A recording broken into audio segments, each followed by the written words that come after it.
সানি, তুই সকাল সকাল এত তাড়াতাড়ি কোথায় যাচ্ছিস? আজ না একটা স্পেশাল মিশনে যাচ্ছি, তুই কি আসবি? কোন মিশন আবার? খেলতে যাচ্ছিস নাকি গুপ্তধন খুঁজতে? গুপ্তধন না, কিন্তু শোনা যায় পুরান বাগানে একটা জাদুর পাথর আছে, সেটায় হারিয়ে যাওয়া জিনিস খুঁজে পাওয়া যায়। জাদুর পাথর? তাহলে তো আমার দরকার।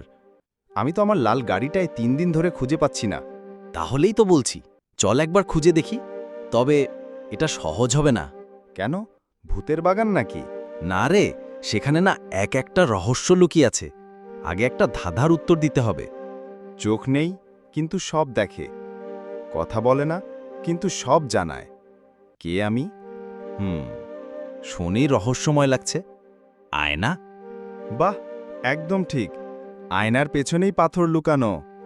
আয়না মানে তো ওই ভাঙা ঘরের ভেতরে একটা ছিল, মনে আছে? চল দৌড়ে যাই।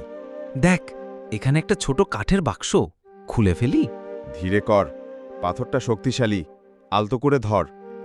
ওয়াও! এটা তো একদম নীল আলোয় জ্বলছে। এটাই জাদুর পাথর। এখন চোখ বন্ধ করে তোর হারানো জিনিস চিন্তা কর।